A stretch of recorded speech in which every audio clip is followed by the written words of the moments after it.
அல்லேலூயா. எல்லாம் சத்தமா சொல்லுவோம் அல்லேலூயா. சேர்ந்து சொல்லுவோம் அல்லேலூயா. இன்றும் வேத புத்தகத்திலிருந்து மத்தேயு எழுதின சுவிசேஷம் 28ஆம் அதிகாரம் 11ஆம் அதிகாரம் 28ஆம் வசனத்தை வாசிக்க கேட்போமா?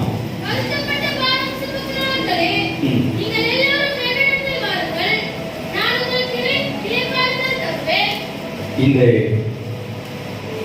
2021ஆம் ஆண்டின் 5வது மாதத்தின் 2வது நாளிலே முதல் ஞாயிற்றுக்கிழமையில் என் ஆண்டவர் உங்களோடு கூட பேசுகிற ஒரு மேலான வாக்குத்தத்தம், வருத்தப்பட்டு பாரம் சுமக்கிற நீங்கள் எல்லாரும் என்னென்றைக்கு வாருங்கள், நான் உங்களுக்கு இளைப்பாறுதல் தருவேன். ஆமென் சொல்லுவோமா? அல்லேலூயா. எல்லாம் சத்தமா சொல்லுவோம் அல்லேலூயா. நன்றி தேவனுடைய பிள்ளைகள், பல போராட்டங்களினால் நாம் மிதிக்கப்பட்டு நசுக்கப்பட்டு ஒடுக்கப்பட்டு வேதனையோடு கூட வாழ்ந்து கொண்டிருக்கிறோம். வசனம் சொல்லுகிறது, இப்படி பலவிதமான பாரங்களினாலே வருத்தப்பட்டு பாரம் சுமக்கிறவர்களை கர்த்தர் சொல்லுகிறார், என்னன்னைக்கு வாருங்கள். தெய்வ பிள்ளைகளே, இந்த பாரமானது தலைக்கு மேல் இருக்கிற பாரம் அல்ல, இது உள்ளத்தின் ஆழத்தில் இருக்கிற பாரங்கள். இந்த பாரத்தினாலே, இந்த வேதனையினாலே ஒரு நாளும் ஒரு பொழுதும் ஒரு மனிதனால் சந்தோஷமாய் இருக்க முடியாது, சமாதானமாய் இருக்க முடியாது, நிம்மதியாய் தூங்க முடியாது, மகிழ்ச்சியோடு மற்றவரிடத்தில் பேச முடியாது. பாரம், அந்த பாரம் நம்மை வருத்தப்படுத்திக் கொண்டே இருக்கும். இந்த பாரத்தை நிவர்த்தி செய்கிறவர் யார்? இந்த பாரத்திலிருந்து நமக்கு விடுதலை கொடுக்கக்கூடியவர் யார்? இந்த பாரம் எப்பொழுது நம்மை விட்டு நீங்கி போகும்? கண்களை மூடி நாம் ஜெபிப்போமா? எல்லாரும் கண்களை மூடி. உன்னை பாருதல் தரும் தேவா, கல்லை தோரை தேற்றிடுமே. இல்லை பாருதல் தரும் தேவா, கல்லை தோரை தேற்றிடுமே. சிலுவை நிழல் எங்கள் தங்கும் சுகமாய் அங்கு தங்கிடுமே. சிலுவை நிழல் எங்கள் தங்கும் சுகமாய் அங்கு தங்கிடுமே. நல்ல பிதாவே, இந்த மன மகிழ்ச்சியான காலை வேளையில் நீர் உம்முடைய ஜனங்களோடு கூட பேசுகிறாங்க. இந்த வார்த்தைகள் ஒவ்வொருவருடைய உள்ளத்தின் ஆழத்திலும் எழுதப்படட்டும். நன்மையான எந்த ஈவும் பூர்ணமான எந்த வரமும் பரத்திலிருந்து உண்டாகி ஜோதிகளின் பிதாவினிடத்திலிருந்து இறங்கி வருகிறது என்று பார்க்கிறோமே. இந்த வார்த்தைகளினாலே என் பிள்ளைகளை நீர் ஆசீர்வதித்து அனுப்பும், திருப்தியாக்கி அனுப்பும், ஆறுதல் பெற்று அனுப்பும். நீங்க பேசுங்க. இயேசுவின் மூலம் ஜெபிக்கிற நல்ல பிதாவே, ஆமென். என் அன்பு சகோதர சகோதரிகளே, இன்று இந்த காலை வேளையில வேதம் சொல்லுகிறது, வருத்தப்பட்டு பாரம் சுமக்கிற எல்லாரும் என் அன்னைக்கு வாருங்கள். பலவிதமான வருத்தம் நம்மை மாட்டி வதைக்கிறது அல்லவா? இன்றைக்கு உங்களை கேட்டால் ஒவ்வொருவரும் ஒவ்வொரு காரியத்தை சொல்வீர்கள். அநேக காரியங்களினாலே உங்கள் இருதயம் வேதனை அடைந்திருக்கிறது, வியாபாரம் அடைந்திருக்கிறது. இந்த வருத்தம் நீங்கினால்தான் நமக்கு ஒரு இளைப்பாறுதல் கிடைக்கும். அல்லேலூயா சொல்லுவோமா? நல்ல சத்தமா சொல்லுங்க. என் அன்பு தேவனுடைய பிள்ளைகளே, இந்த இளைப்பாறுதல் என்பது தேவன் நமக்கு கொடுக்கிற நிரந்தரமான நித்தியமான இளைப்பாறுதல் மாத்திரம் அல்ல, இந்த பூமியிலேயும் ஒரு பெரிய ஆறுதலை நமக்கு தருகிறார். ஆமென் சொல்லுவோமா? என் அன்பு தேவனுடைய பிள்ளைகளே, வசனம் சொல்லுகிறது, ஏன் நமக்கு இளைப்பாறுதல் இல்லாமல் போயிற்று? எவ்விதமான பாரம் நம்மை அழுத்துகிறது? இந்த பாரம் எங்கிருந்து வருகிறது? என கண்பான கர்த்தருடைய பிள்ளைகளே, புலம்பலின் புத்தகம் 5ஆம் அதிகாரம் 5ஆம் வசனம் இப்படி சொல்லுகிறது. வாசிக்க கேட்போமா? பாரம் சுமந்து எங்கள் கழுத்தை பாரம் சுமந்து எங்கள் கழுத்து நொடிக்கிறது, நாங்கள் உழைக்கிறோம் போதும். பாரம் சுமந்து, என்ன பாரம் அது? எவ்விதமான பாரங்கள் இன்றைக்கு நம்முடைய வாழ்க்கையில அழுத்திக் கொண்டிருக்கிறதான பாரம் தான் என்ன? கேட்க தேவனுடைய பிள்ளைகளை, ஆதியாகமத்தின் புத்தகம் 3ஆம் அதிகாரம் 17ஆம் வசனம் இப்படி சொல்லுகிறது, மனிதனை தேவன் உண்டாக்கியது நிமித்தம், பாவம் செய்தது நிமித்தம் என் ஆண்டவர் வருத்தம் அடைந்தாராம். வாசிக்க கேட்போமா? பின்பு அவர் ஆதாமை நோக்கி செவி கொடுத்து, புசிக்க வேண்டாம் என்று நான் உனக்கு விளக்கினேன், விருட்சத்தின் கனியை புசித்தபடியினாலே பூமி உன் நிமித்தம் சபிக்கப்பட்டிருக்கும். நீ உயிரோடு இருக்கும் நாளெல்லாம் வருத்தத்தோடு அதன் பலனை புசிப்பாய். வருத்தம், வருத்தம். ஏதேன் தோட்டத்தில் இன்பமாய் வாழ்ந்து கொண்டிருந்த ஆதாம் ஏவாளுக்குள்ளே பாவம் புகுந்தது. பாவத்தினால் உண்டான வருத்தம், பாவத்தினால் உண்டான பாரம். என் அன்பு தேவனுடைய பிள்ளைகளே, இன்றைக்கு இந்த காலை வேளையில் உங்களை குறித்து ஆராய்ந்து சோதித்து பாருங்கள். எத்தனை விதமான பாரம் நம்மை அழுத்திக் கொண்டிருக்கிறது. பாவத்தினால் உண்டான பாரம். ஒரு நாளிலே சிம்சோன் கட்டப்பட்ட பொழுது கட்டுண்டவனாய் பாவத்தில் வீழ்ச்சியடைந்து போனான். பாரம், ஐயோ இந்த கட்டுகளை அவிழ்க்கிறவர் யார்? பாவ பாரம், கட்டுண்டவனாய் கிடந்தான். ஆதாமை குறித்து வேதம் சொல்லுகிறது, அவன் பாவம் செய்ததினாலே ஆண்டவரை பார்த்து சொன்னார், நீ உயிரோடு இருக்கும் நாளெல்லாம் வருத்தத்தோடு புசிப்பாய். இந்த பாவம் அவனை வருத்தப்பட செய்தது. அவன் வாழ்நாள் முழுவதும் வருத்தத்தினாலே நிரம்பினான். சஞ்சலம், என்ன வருத்தம் அது? வியாதியை கொண்டு வருகிற வருத்தத்தை அவன் அனுபவித்தான். பாவ பாரம் என்பது தரித்திரமும் வேதனையும் வியாகுலமும் கொண்டு வர செய்தது. ஒரு நாளிலே தாவீது தேவாலயத்தின் வாசற்படியில் நின்று வருத்தம் அடைந்தான். பாரம் அடைந்து சொன்னான், ஐயோ நான் பாவத்தில் உருவானேன், துர்குணத்தில் உருவானேன். என் தாய் என்னை பாவத்தில் கற்பம் தரித்தால் வருத்தம், வருத்தம். ஒரு நாள் ஏசா இப்படி புலம்பினான், ஐயோ நான் அதமானேன், அசுத்த உடலுள்ள மனிதர்கள் நடுவிலே வாசம் பண்ணுகிறேன். வருத்தம், வருத்தம். பாவத்தினால் உண்டாகிற வருத்தம் வேதனை உண்டாக்குகிறது, நிம்மதி இழக்க செய்கிறது, ஆறுதலை இழக்க செய்கிறது, தடுமாற்றத்தை உண்டாக்குகிறது. தவிக்கிற ஒரு அனுபவத்திற்குள்ளாய் மனிதன் ஓடி அடைகிறவனாய் காணப்படுகிறான். வனாந்திரமான வாழ்க்கை, அவன் ஆவிக்குரிய வாழ்க்கை, அவனுடைய குடும்ப வாழ்க்கை பாழாக்கப்பட்டு தரித்திரமாக்கப்பட்டு அவன் வனாந்திரத்தில் திரிகிறவனாய் காணப்படுகிறான். வருத்தம். என் அன்பு தேவ பிள்ளைகளே, ஒரு நாள் இயேசு கிறிஸ்து ஒரு மனிதன் மேல் இருக்கிற பிசாசை துரத்தினார். அந்த பிசாசு அவனை விட்டு வெளியே வனாந்தரத்தில் சுற்றி திரிந்ததாம். இலை பாறுதல் இல்லாமல் வருத்தம் அடைந்ததாம். இலை பாறுதல் இல்லாமல் வருத்தம் அடைந்து ஒவ்வொரு வீடாய் அடைந்தது, ஒவ்வொரு தெருவாய் அடைந்தது, ஒவ்வொரு மனிதனை தேடினது. பிறகு கடைசியில தான் விட்டு வந்த வீட்டிற்கு போய் பார்த்ததாம். அந்த வீடு தான் விட்டு வந்த அந்த நிலைமை காட்டிலும் இன்னும் அதிகமான வசதிகளோடு தான் வாழ்வதற்கு ஏற்றதாய் காணப்பட்டதாம். என் அன்பு தேவ பிள்ளைகளே, விலகி போன பிசாசு திரும்ப 7 பிசாசுகளோடு வந்ததாம். ஆமென் சொல்ல பார்க்கலாம்.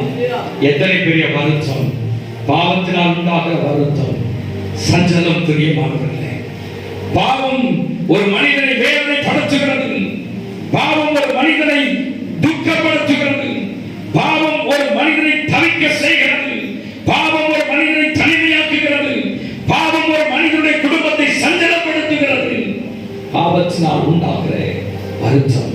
ஆதாம் வெளியே வந்தான், நிம்மதி இழந்தான், ஆயுசு நாட்களை இழந்தான், பலவிதமான பிரச்சனையில் சிக்கொண்டவனாய் அலைந்து திரிகிறவனாய் காணப்பட்டான். என் அன்பு தேவ பிள்ளைகளே, பாவத்தினால் உண்டாகிற வருத்தம் உங்கள் இருதயத்தை கரைந்து போக செய்கிறது அல்லவா? பாவத்தினால் உண்டாகிற வருத்தம் உங்களை வேதனைப்படுத்திக் கொண்டிருக்கிறது அல்லவா? பாவத்தினால் உண்டாகிற வருத்தம் குடும்பத்தில் பிளவுகளையும் பிரச்சனைகள் உண்டாக்குகிறது அல்லவா? பாவத்தினால் உண்டாகிற வருத்தம் நிம்மதி இழக்க செய்கிறது அல்லவா?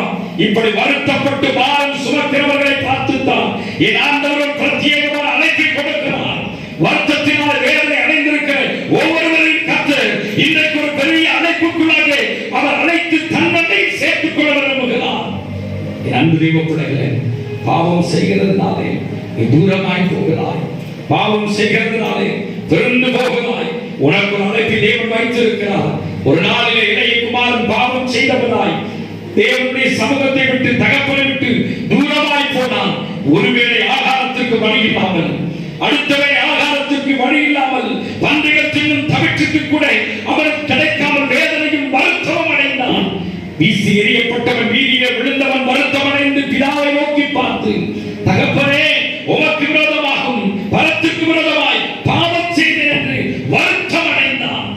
ஆனால் பரலோக தகப்பன் இன்று நம்மையும் அந்த தகப்பனை போலவே காத்துக் கொண்டிருக்கிறார். மகன் எப்பொழுது வருவான், மகன் எப்பொழுது வருவான், அழைப்பை கொடுத்து காத்துக் கொண்டிருக்கிறார்.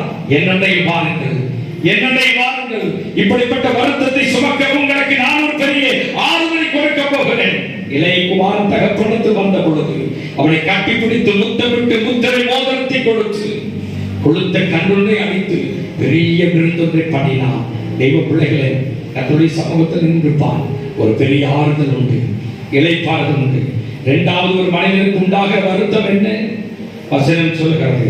திரும்ப வாசிக்க கேட்போமா? பிரசங்கியின் புத்தகம் 2ஆம் அதிகாரம் 23ஆம் வசனம். பிரசங்கியின் புத்தகம் 2ஆம் அதிகாரம் 23ஆம் வசனம். அவன் நாட்கள் எல்லாம் அவன் வேலைகள் வருத்தம் உள்ளது போல். தேவ பிள்ளையே, அவன் வேலையில் ஒரு வருத்தம், அவன் வேலையில் ஒரு பெரிய பலு. எவ்வளவு வேலைகளை செய்கிறோம், வருத்தம், பலவிதமான வருத்தங்கள், வேலையில் பல நெருக்கங்கள். நாம் செய்கிற வேலையை ஏற்றவில்லை, தொழிலில் நஷ்டமடைகிறோம், செய்கிற வேலையில போராட்டங்கள், நிம்மதி இல்லை, வருத்தம். இதையா வருத்தம்?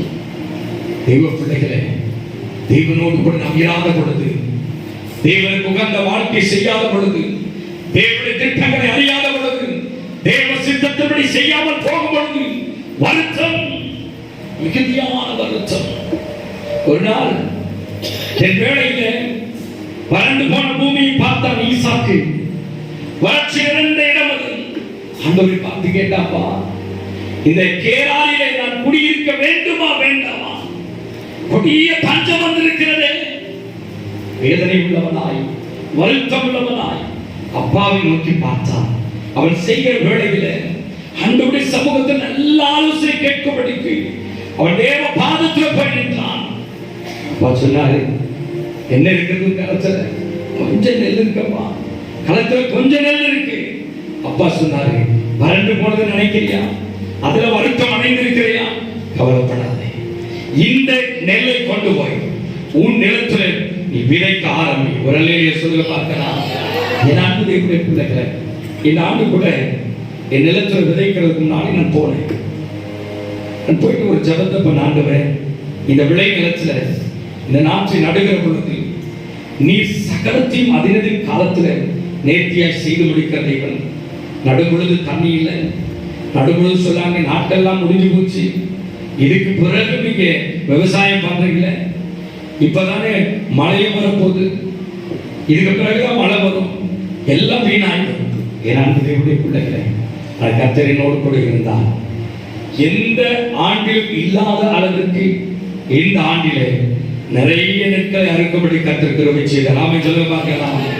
நாம் எப்ப ஆண்டவரை முன்னாடி நிறுத்துகிறோமோ அப்ப ஆண்டவர் காரியங்களை வாய்க்கப்படுகிறார். நாம சொல்லுங்க. அங்கே நமக்கு வருத்தம் இல்லை, பாரம் இல்லை, ஈசாக்கு இல்லை, விதைத்தான். அந்த ஆண்டு வேதம் சொல்கிறது 100 மடங்கு அறுவடை செய்தார். ஆமே சொல்ல பார்க்கலாம். அவன் அறுத்து வளர விருத்தி அடைந்த பொழுது புறஜாதிகள் பார்த்தார்கள், கர்த்தர் உங்களோடு கூட இருக்கிறார். ஆமே சொல்ல பார்க்கலாம். உங்க வேலையில வருத்தம் வராமல் இருக்க வேண்டுமானால் கர்த்தர் உங்க கூட இருக்கிறார் பாரு. நீ செய்கிற வேலையில் ஒவ்வொன்றிலும் கர்த்தர் முன்னாடி நிறுத்துகிறார் என்பதை நினைத்துப்பார். ஆமே சொல்ல பார்க்கலாம். சின்ன காரியமானாலும் பெரிய காரியமானாலும் நீ ஆண்டவர் நிறுத்திப்பாரு, அவரிடத்தில் ஆலோசனை கேட்டுப்பாரு. நம்முடைய பலத்தில், நம்முடைய திறமைகள் கர்த்தர் சகலத்தையும் அதினத்தின் காலத்தில் நேர்த்தியாய் செய்து முடிப்பார். நம்ம அறியாத பாருங்கள், வருத்தங்கள் அதிகமாய் வந்து சேரும். ஆனால் கர்த்தர் நமக்காக யாவையும் செய்து முடிப்பார். ஆமென். நேற்றைய மனைவி என்னை பார்த்து கேட்டான், பெரிய பிரச்சனையில நீ மாத்திரம் எப்படி ஒன்றுமே நடக்காத மாதிரி விட்ட. அன்பு தேவனுடைய பிள்ளைகளை, நேற்று தினத்துல பல லட்சங்கள் எனக்கு ஒரு பெரிய இழப்பு வந்தது. ஈடு செய்ய முடியாத ஒரு இழப்பு. எனக்கு கேட்கிற அருமையான கர்த்தருடைய பிள்ளைகளை, என்னுடைய உள்ளம் உடைந்து போனது. ஆனா இந்த வசனத்தை நான் அதிகமாய் தியானித்துக் கொண்டிருந்த நாட்கள் உண்டு. அப்போ ஆண்டவருடைய சமூகத்தில் நான் கேட்டேன், வருத்தம். ஆமென் சொல்லி பார்க்கலாம். சில நேரத்தில் நம்ம ஆண்டவரை முன்னாடி வைக்காம நம் மனுஷங்கள் பிரியமாய் இருக்கும் பொழுது அது மனுஷனுக்கு பயப்படுகிற பயம் கண்ணீர் வருவிக்கும். அப்ப நான் சொன்ன, ஆண்டவரே இது உம்மால் நடந்ததானா, இத வருத்தம் என்னை விட்டு நீங்கட்டும். ஆமென். அடுத்த நொடி ஒரு வினாடி தான். அதுக்கப்புறம் எப்பொழுதும் சந்தோஷமா இருந்தேன் பிள்ளைங்களோடு. ஆமென் சொல்லி பார்க்கலாம். அவன் மட்டும்தான் அப்படியே தெரிஞ்சுட்டே இருந்தா. அவளையும் அறியாம கேட்டா, உம்மால மட்டும் எப்படி இவ்வளவு மகிழ்ச்சியா இருக்க முடியுது? இவ்வளவு பெரிய சம்பவம் நடந்தும் கொஞ்சம் கூட உணர்வில்லாமல், ஆமென் சொல்லி பார்க்கலாம், கொஞ்சம் கூட அதை நினைக்காமல் எல்லாவற்றையும் அவர் பார்த்துப்பார். வாயை திறந்து கூட சொல்ல, நான் சொன்னேன், அங்க இருக்கார் பாரு, அவர் பார்த்துக் கொள்வார். ஆமென் சொல்லி பார்க்கலாம். உன் வேலையில வருத்தங்கள், நீ செய்கிற தொழில வருத்தங்கள், நீ கையிட்டு செய்கிற வருத்தங்கள் உண்டாகுமானா, கர்த்தர் சொல்றாரு, நீ என்னிடத்தில் வா, என்னிடத்தில் ஒரு பெரிய இளைப்பாறுதல். ஆமென் சொல்லுங்க. மூன்றாவது, எதிலே நீ வருத்தம் அடைந்திருக்கிறாய்? கொடிய வியாதியினா. எனக்கு அன்பான கர்த்தருடைய பிள்ளைகளே, லூக்காவின் சுவிசேஷம் 8ஆம் அதிகாரத்தில் ஒரு நீண்ட நெடிய சம்பவத்தை பார்க்கிறோம். அங்கே பெரும்பாடு ஒரு ஸ்திரீ மிகுதியான வேதனையும் வருத்தமும் அடைகிறார். 12 ஆண்டுகள். எத்தனை வருஷம்? ஒரு வருஷம் 2 வருஷம் இல்ல, 12 வருஷம். சில மாதங்களுக்கு முன்பு வெண்பேடு பகுதியிலிருந்து ஒரு வாலிப பெண்ணை கொண்டு வந்தாங்க. கொண்டு வந்து சொன்னாங்க, ஐயா, தொடர்ச்சியாக 1 வருடம் 3 மாதம் இவளுக்கு அந்த பீரியட்ஸ் வந்துட்டே இருக்கையா. எத்தனையோ டாக்டர்கள் பார்த்தேன், எத்தனையோ வைத்தியம் செய்து பார்த்தேன். அவருடைய உதிரத்தின் ஊரல் நிற்கவே இல்லை. இளம் பெண், ஒரு 25 வயது மதிக்கத்தக்க ஒரு பெண். நம்ம ஆலைக்கு கொண்டு வந்தாங்க, அமாவாசை பிரேயருக்கு கொண்டு வந்தாங்க, சில மாதங்கள் கொண்டு வந்தாங்க. ஒரு நாள் அந்த பிள்ளையை பார்த்து சொன்னேன், இந்த இயேசுக்கு உன் வாழ்க்கை கொடுத்திருக்கியா? ஆமாம், அதுக்காக தான் இந்த இயேசுக்காக வந்திருக்கேன். சரி, சுகமாகும்படி வந்திருக்கேன். உன்னை ஆண்டவருக்கு தத்தம் சர்வாங்க தகனபடியாய் ஒப்பு கொடுக்கிறியா? ஒரு நாள் சாஸ்தாங்கமாய் ஒரு 12 மணிக்கு வந்து கொடுத்தான். நீங்க தாயா இந்த இயேசுவை தவிர வேற நம்பிக்கையே இல்லை. என் அன்பு தேவனுடைய பிள்ளைகள், அந்த நாள் பாரத்தோடு அந்த பிள்ளைக்காய் சுபம் பண்ணினேன். நான் சொன்னேன், கர்த்தர் உனக்கு அற்புதம் செய்வார். நீ அறியாதது எட்டாதது எத்தனையோ ஆயிரங்கள் லட்சங்களை செலவு செய்தார். ஆண்டவர் சொல்றாரு, நானே உன்னை சுகமாக்குவேன். ஆமென். அன்பு தேவனுடைய பிள்ளைகள், அதற்கு பிறகு வெண்பேடு சர்ச்சில் அந்த பிள்ளையை பார்த்தேன். அவ வந்து சொன்னா, பாருங்க, 1 வருடம் 3 மாதம் நடக்க முடியல. பல நாட்களை தூக்கி கொண்டு போவார்கள். அவ்வளவு கொடிய வேதனை, சோர்வுகள், என் சரீரம் எல்லாம் பலவீனம் அடைந்து போனது. என் அன்பு தேவனுடைய பிள்ளைகளே, எத்தனையோ இரவுகள் செத்து போகாமல் நினைத்தேன். இந்த பலவீனத்தில் நான் ஏன் இன்னும் உயிரோடு இருக்க வேண்டும்? எத்தனையோ இரவுகள் நானும் என் தாயாரும் செத்து போக வேண்டும் என்று நினைத்த நாட்கள் உண்டு. நிந்தை, வருத்தத்தின் அந்த வேதனையானது மரணத்துக்கு ஊடாக கொண்டு போயிடுச்சு. சொன்னையா, எந்த நிமிஷத்தில் ஆண்டவர் சுகம் கொடுப்பார் சொன்னீங்களோ, அதே நிமிஷத்துல நான் சுகமா வந்த உறவிலே சொல்லுவா. வருத்தம், வியாதியால் உண்டாகிற வருத்தம் 12 ஆண்டு காலங்கள் எல்லாவற்றையும் செலவழித்தும் சத்தாயிரம் குணமாகாமல், செத்து போகாமல் நினைத்தவள் எல்லாவற்றையும் இழந்து போய் வைத்திருக்கிறத்தில் எல்லாவற்றையும் விற்று செலவழித்தவள் வருத்தம் அடைந்த பாருங்க. ஐயோ, எனக்கு உதவி செய்ய யாருமே இல்லையே, மனம் கசந்தவள்தான். காந்திருக்க தெய்வ பிள்ளைகளே, ஒரு கொடிய வியாதியினாலே, பிரச்சனையினாலே நீ வருத்தம் அடைந்திருக்கிறாய் அல்லவா? இந்த வியாதி எப்பொழுது சுகமாக்கும்? யாரால் இந்த வியாதி குணமாக்க முடியும்? ஐயோ, என்னுடைய லங்ஸ்ல பிரச்சனை இருக்கு, என்னுடைய ஹார்ட்ல பிரச்சனை இருக்கு, என்னுடைய கிட்னில பிரச்சனை இருக்கு, என்னுடைய யூட்ரஸ்ல பிரச்சனை இருக்கு. என்ன பிரச்சனையானாலும் பண்ட சாலையிலே புதிய அவயங்களை வைத்திருக்கிற கர்த்தர் இன்றைக்கு உயிர் உள்ளவராய் இருக்கிறார். வருத்தம் அடைந்திருக்கிறாய் அல்லவா? சோர்ந்து போனாய் அல்லவா? பலவீனம் அடைந்திருக்கிறாய் அல்லவா? என் சத்தத்தை கேட்க தேவ பிள்ளையே, இன்றைக்கு வருத்தங்கள் யாவையும் நீக்குகிற கர்த்தர் உயிரோடு இருக்கிறார். எத்தனை பேர் விசுவாசிக்கிறீங்க? எல்லா கையை தட்டி வரலே சொல்லுவோமா? எல்லா பலமா சொல்லுங்க பார்க்கலாம். அந்த ஆண்டவர் சொல்லுகிறார், இன்றைக்கு எந்த இடத்துல இருக்கிறாயோ, எந்த கொடிய வியாதியினால் நீ வருத்தம் அடைந்திருக்கிறாயோ, அந்த வியாதி நடுவிலே என் கர்த்தர் சொல்லுகிறார், ஓய்வு. வருத்தப்பட்டு பாரம் சுமக்கிற எல்லாரும் என்னைக்கு வாருங்கள், நான் உங்களுக்கு இளைப்பாறுதல் வேதனை நீங்கி சுகமாயிருக்கும்படி, உன்னுடைய வருத்தங்கள் நீங்கி இளைப்பாறும்படிக்கு, உன் மனாந்தரங்கள் அலைந்து திரிகிற தனிமையின் உணர்வுகள் உன்னை துக்கப்படுத்துகிற காரியத்திலிருந்து இளைப்பாற்றுகிற ஒரு தேவன் நம்மோடு கூட இருக்கிறார். நாமிக் கொண்டிருக்கிறவர் 12 ஆண்டுகள் பெரும் பாடுள்ள அந்த ஸ்திரீ இயேசு கிறிஸ்துவின் வஸ்திரத்தின் தொங்கலை தொட்டார். கர்த்தர் சொன்னாரே, உன் விசுவாசம் உன்னை ரட்சித்தது. ஆமென் சொல்லுங்க பார்க்கலாம். நல்ல சத்தமா சொல்லுங்க. நன்றி தெய்வ பிள்ளைகளே, இந்த காலை வேளையில எரேமியாவின் புத்தகம் 6ஆம் அதிகாரம் 16ஆம் வசனத்தை வாசிக்க கேட்போமா? எரேமியாவின் புத்தகம் 6ஆம் அதிகாரம் 16ஆம் வசனம். நல்லவழி, பாவமில்லாதே, பரிசுத்தமான வழி, தரித்திரமில்லாதே, வேதனை உண்டாக்காதே, செழிப்பான வழி, வியாதி இல்லாதே, சுகமான ஒரு நல்ல வழி எவை என்று கேட்டு விசாரித்து அதிலே நடவுங்கள். அப்பொழுது உங்கள் ஆத்மாவுக்கு இளைப்பாறுதல் வரலையே. சொல்லுங்க பார்க்கலாம். எல்லா பக்கத்துல கையை பிடிச்சு சொல்லுங்க, உங்க ஆத்மாவுக்கு இளைப்பாறுதலை கற்றுக் கொடுக்க போகிறார். உங்கள் ஆத்மாவுக்கு கர்த்தர் இளைப்பாறுதல் தருவார். கையை பிடிச்சு சத்தமா பிடிச்சு சொல்லுங்க பார்க்கலாம். ஹல்லேலூயா. எல்லா சத்தமா சொல்லுங்க. என் அன்பு தேவ பிள்ளைகளே, நீ யாரு குறித்து வந்திருக்கிறாய்? இளைப்பாறுதல் இல்லாமல் வந்திருக்கிறாய். கொடிய வியாதியோடு வந்திருக்கிறாய். இந்த வியாதி எப்பொழுது நீங்கும்? உலகம் முழுவதும் கொடிய கொரோனாவினாலே பாதிக்கப்பட்ட ஜனங்கள் ஆறுதல் இல்லாமல், இளைப்பாறுதல் இல்லாமல் தவித்துக் கொண்டிருக்கிற கடைசி நாட்களிலே கர்த்தர் சொல்லுகிறார், நீ வருத்தம் அடைந்திருக்கிறாய், நீ வேதனை அடைந்திருக்கிறாய், வியாகுலம் அடைந்திருக்கிறாய். வாயனிடத்தில் வழிகளில் நில்லு, பூர்வ பாதை எவை என்று கேட்டு விசாரித்து அதிலே நடவுங்கள். அப்பொழுது உங்கள் ஆத்மாவுக்கு பாவம் செய்யாதபடிக்கு, தரித்திரம் உண்டாகாதபடிக்கு, இந்த கொடிய வியாதியிலே நீ செத்து போகாதபடி, இந்த பூமியிலேயும் பரலோக ராஜ்யத்திலும் உனக்கு ஒரு பெரிய இளைப்பாறுதலை கர்த்தர் வைத்திருக்கிறார். விசுவாசிக்கிறீங்க? முதல் ஞாயிற்றுக்கிழமை காலையில் என் தேவனாகிய கர்த்தர் உன்னோடு கூட பேசிக் கொண்டிருக்கிறார். எதிரே வருத்தம் அடைந்திருக்கிறாயோ, எதிரே சோர்ந்து போயிருக்கிறாயோ, எதிரே வீழ்ச்சி அடைந்திருக்கிறாயோ, எதிரே வாழ்க்கை முடித்து போனது நினைக்கிறாயோ, அங்கே ஒரு புதிய துவக்கத்தை உண்டாக்குகிற கர்த்தர் சொல்லுகிறார், வா, நான் உனக்கு இளைப்பாறுதல் தருவேன். எல்லாரும் இடத்தில் இருப்போமா? என் அன்பு தெய்வடைய பிள்ளைகளே, இந்த காலை வேளையில நீ வருத்தத்தோடு இருக்கிறாயே, எத்தனையோ பிரச்சனையோடு வந்திருக்கிறாயே, எத்தனையோ பிரச்சனைகளில் வேதனைப்பட்டு இருக்கிறாயே, எனக்கு ஒரு ஆறுதல் கிடைக்குமா? எனக்கு ஒரு இளைப்பாறுதல் கிடைக்குமா? இளைப்பாறுதலை ஆறுதலை கொடுக்கிற ஆண்டவர் இன்றைக்கு உயிரோடு கூட இருக்கிறார்.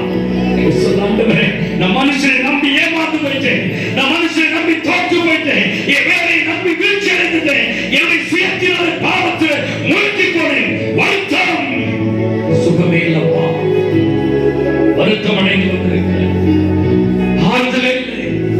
இருதயத்தை எனக்குள்ள சமாதானப்படுத்த நினைக்கிறேன், சமாதானப்படுத்த முடியல. என் குடும்ப வாழ்க்கை சஞ்சலம் அடைந்திருக்கிறது, என் குடும்ப வாழ்க்கை பிரச்சனை நிறைந்திருக்கிறது. எத்தனை வருத்தங்கள், திருமணமாக எத்தனை ஆண்டுகள் குழந்தைகள் வருத்தம், இன்னும் திருமணமாக வருத்தம், இன்னும் ஒரு வீட்டை கட்டி பிடிக்கிற வருத்தம், இன்னும் ஒரு நிரந்தர வேலையில் வருத்தம், சுகமே இல்லை. எத்தனை இரவுகள் தூக்கத்தை மறந்துட்டேன், எத்தனை இரவுகள் சாப்பிட முடியல, எத்தனை பகல் நல்லா சிரிச்சு பேச முடியல, நிம்மதியற்ற வாழ்க்கை. இன்றைக்கு கர்த்தர் சொல்றாரு, வருத்தப்பட்டு பாரம் சுமக்கிற நீங்கள் என்னிடத்தில் வாருங்கள், நான் இளைப்பாறுதல் கொடுப்பேன், நானே கர்த்தர். ஆகினால் நீங்கள் நிர்மலமாவது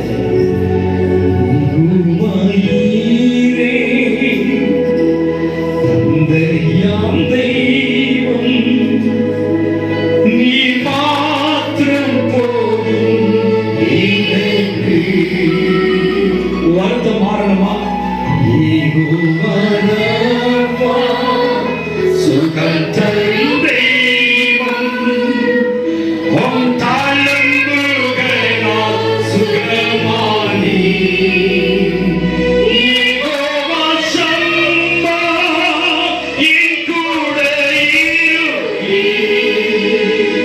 என் தேவை எல்லாம் சந்திப்பி நீ மாத்திரம் போதும்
நல்லா உயர்த்தி சொல்லுங்க. நீ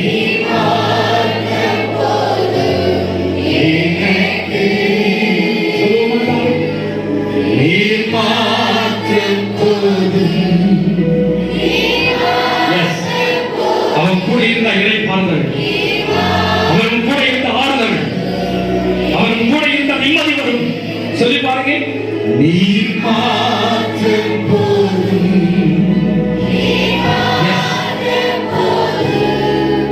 நீர் மாற்றம் போதும் எனக்கு. சொல்லுங்க. நீர் மாற்றம் போதும், நீர் மாற்றம் போதும், நீர் மாற்றம் போதும் எனக்கு. இந்த மாதத்தில் ஆறுதல் படுத்தி அனுப்பும் இளைப்பாறுதலை தருவீராக. இயேசுவின் மூலம் ஜெபிக்கிறோம் நல்ல பிதாவே. ஆமென்.